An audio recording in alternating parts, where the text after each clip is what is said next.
Hi, it's been a while. My name is Adrian, and welcome back to another video. And this time, I'm going to be doing something a bit different. And instead of talking about the game I'm currently working on, I'm going to be talking about a game I made for Ludum 54. And for those of you not in the know-how, basically Ludum is the biggest game jam event of the year, bringing together all sorts of game developers to challenge themselves to make a game in a set amount of time. Ludum has two formats. The compo, which is a 48-hour deadline, it must be solo, and everything must be made from scratch, and you have to share your source code.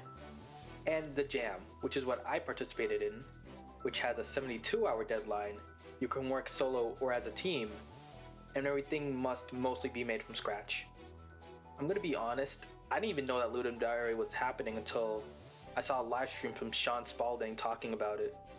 And since I've never participated in one before and I had a free weekend, I decided that I would participate. So thanks, Sean. Okay, so back to the jam itself. At 6 p.m. Friday, we got our theme, and it was limited space.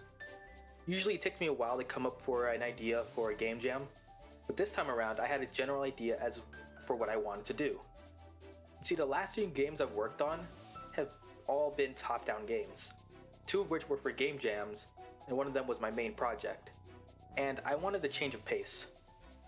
So this game was going to be a platformer. And since I only had 72 hours to work on this game, I decided to make it a high score based game, where the objective was to collect all the pellets throughout the level, similar to how you would do it in Pac-Man. And to fit the theme, there would be some sort of moving spike wall that would kill you if you touched it. So with a general idea as to what I wanted to do, it was time to actually begin the project.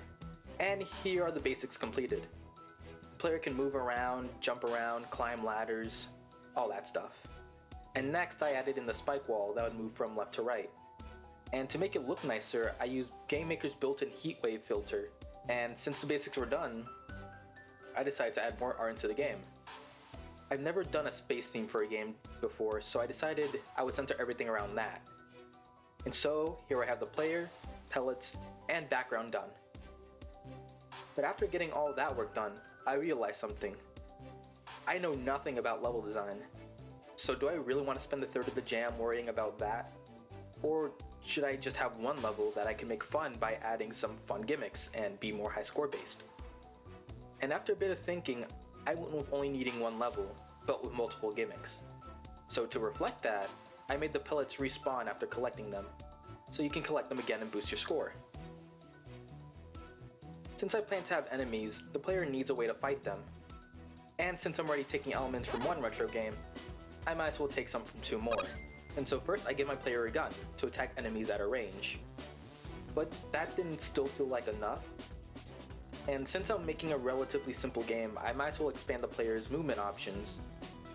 And after a bit of brainstorming, I decided to give the player an attack that would take an advantage of the shell on its back. Spin Dash. And essentially this attack would be like the Spin Dash from the Sonic games, but even more simplified.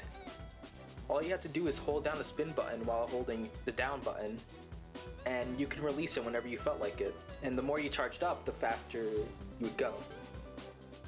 And to really make these attacks more useful, I made it so that they can both push back the death wall. And this is what the game looks like now. Of course, I now needed enemies for the player to attack. However, I've never really made enemies for a platformer before, because they're way more complicated than an enemy in a top-down game. However, Sean came in clutch once again. They had a video on how to make an enemy for a platformer. So thanks once again, Sean. And from that one enemy, I made two more enemies. One that only moves when it jumps, and one that doesn't move but shoots at the player. And lastly, I added a big enemy that would float from the right side to the left every once in a while. You can't hurt him though, he's just here to keep you on your toes. And after making the enemies, I made better looking sprites for them. And here's how they look like now. And after finishing simple things like death and respawning, and a score and high score feature, that was basically the core of the gameplay loop finished. I could have just left it at that and submitted the game, but I want to add a bit more chaos to the mix. I wanted things that could randomly happen during gameplay. So I made a random event manager that would consist of two states. A countdown that when it hit 0, it would lead to a random event happening. And as for a random event, I've added a lava rising event, an event that would shrink you, a darkness event, a low gravity event, and a meteor event. And even after adding all that in, it still wasn't enough to me. So I took something else from a retro game, being the original Mario Bros. Game, which had a power block that could be used to hurt enemies. So I took that and basically made that in my game. And I also added a health block, which would give you 1 health back. But to make these 2 items not OP, I gave them both limited uses, and I made it so that the player would have to wait a set amount of time to use both items. And after that, I added a how to play screen, and the last thing that needed to be done for the game was a thing I dreaded second most: sound effects and music. Adding sound effects was the easy part, since I just used SFXR to get all the sounds I wanted. Making music was the hard part though, since I never make music for any of my games, and if I need music, I'll usually beg one of my friends to make it for me. But I had to try something. Game jams are supposed to encourage developers to try something new after all. And so after I went online and checking out what music making softwares other developers use, I settled on something called Beatbox. And after putting random notes in random places, this is what I got.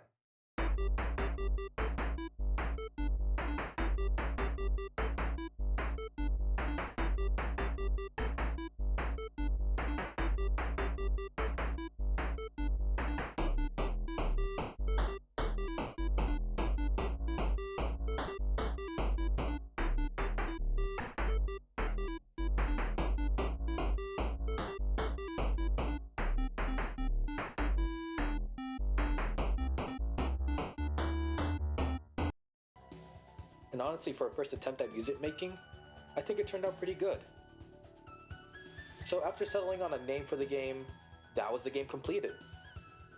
I could have added more things like new events, enemy types, etc, etc, but I didn't want to accidentally bite off more than I could chew with this project. Besides, the weekend was nearing its end, and I didn't really have time on Monday to add new stuff in. So I left it as is. But here comes the part I was dreading most, and it was making a web build for this game. I've never made a web build for any game I've made, ever, period, but I wanted to make sure this game was accessible to anybody who wanted to play it. And I was scared it would have been too difficult to actually do this. But turns out it's super simple. So simple that I feel stupid for never doing this sooner. But yeah, I managed to make a web build for this game. And that's it. I submitted the game a few hours before the deadline, I made some cover art, and that was it. Overall, despite having only 3 days to work on the game, it was way less stressful than game jams I've done where I've had way more time. I guess it helps I didn't make an overcomplicated game, I didn't overscope, and I took frequent breaks to talk to and hang out with friends.